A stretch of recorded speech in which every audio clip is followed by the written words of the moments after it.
अस्सलाम वालेकुम। आज आपके साथ मैं शेयर करूंगी फालसे का शरबत बनाने की रेसिपी और बग़ैर केमिकल के हम इसे किस तरह स्टोर कर सकते हैं 2 महीने तक, ये भी बताऊंगी। तो चलिए फिर बनाना शुरू करते हैं।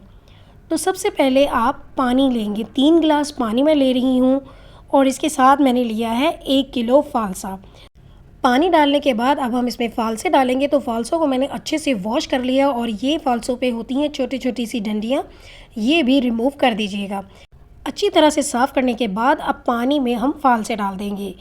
आपने इसकी रेशो जो है वो ज़हन में रखनी है कि 1 किलो फ़ालसे में मैंने 3 गिलास पानी डाला है। अब इसे हम मिक्स करेंगे और कवर करके पकने के लिए रख देंगे मीडियम टू हाई फ्लेम पे। उस वक्त तक पकाएंगे जब तक कि इसका कलर जो है वो वाइट हो जाएगा और इसका पल्प है वो सॉफ्ट हो जाए। तो ये देखिए 5 से 7 मिनट लगते हैं, इतनी देर में अच्छी तरह से ये सॉफ्ट हो जाते हैं, ये सारे वाइट हो चुके हैं और पानी का कलर देखिए ये पर्पल हो गया है। तो ये इसकी पहचान है कि अब हम इसे ग्राइंड कर सकते हैं। पल्प अच्छे से नरम होगा तो ही अच्छे से ग्राइंड होगा और पानी में इसका सारा ही असर आ चुका होगा। तो इसे मैंने ठंडा कर लिया था फ्लेम ऑफ करके। ठंडा करने के बाद अब मैं इसे ग्राइंड कर लूँगी। इसी तरह ही आप जग में डाल दें और इसे आप ग्राइंड कर लें। जैसा कि आपको पता है कि आजकल फ़ालसे बहुत आम है, तो जिस सीज़न में जो भी फ्रूट आए उसे लाजमी खाना चाहिए। तो फ़ालसे का शरबत बना के आप स्टोर कर लें और जब भी दिल करे आप इंजॉय करें। तो ये मैंने अच्छी तरह से ग्राइंड कर ली है। उसके बाद मैंने एक स्ट्रेनर ले लिया और उसमें मैं इसे छान रही हूँ। लेकिन स्ट्रेनर लेने से पहले आपने ये देखना है कि उसके बहुत बड़े बड़े सुराख ना हो, छोटे से हों, ताकि इसमें से पल्प ना निकले, बस इसका जूस ही निकले। अब इसे अच्छी तरह से किसी भी चम्मच से इस तरह से आप घुमाएंगे तो ये सारा देखिए जूस नीचे आता जा रहा है।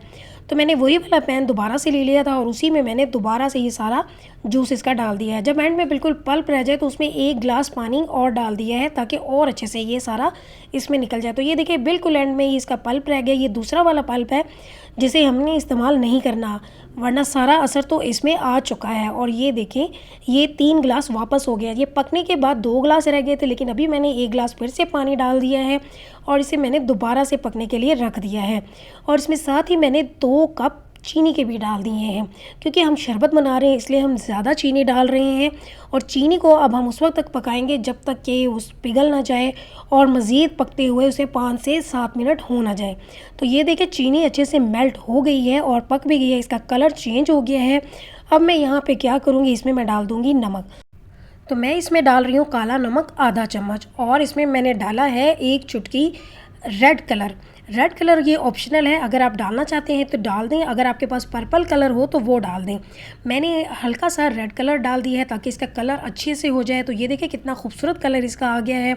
इसे मज़ीद 2 से 3 मिनट तक पकाना है और बिल्कुल एंड में डाल देना है इसमें लेमन जूस। तो मैंने एक बड़े साइज़ का लेमन लिया था और उसमें से 2 चम्मच के बराबर जूस निकल आया है। तो आपने ये ज़हन में रखना है 2 चम्मच इसमें जूस डालना है। अब आपके पास अगर लेमन छोटे साइज़ में हो तो 2 लेमन डाल दीजिएगा, लेकिन मेरा एक बड़े साइज़ का था और उसी में से 2 चम्मच लेमन जूस निकल आया। अब इसे हम मज़ीद 1 से 2 मिनट तक और पकाएंगे और उसके बाद फ्लेम ऑफ कर देंगे। और इसकी कंसिस्टेंसी मैं आपको दिखाऊं, ये गाढ़ा भी हो चुका है। पकते हुए जब चीनी मेल्ट हो जाए तो वो शीरा जैसे बनता है। तो ये देखिए ये कितना गाढ़ा हो गया है। इसकी पहचान ये है कि ये इसमें जो ड्रॉप गिर रहे हैं वो कितना स्लो स्लो गिर रहे हैं। इससे ये पता चलता है कि ये अच्छे से गाढ़ा हो चुका है।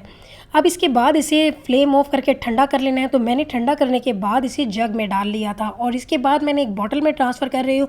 बॉटल में डालने से पहले एक एहतियात बहुत ज़रूरी है कि बॉटल को बिल्कुल भी गीला नहीं होना चाहिए।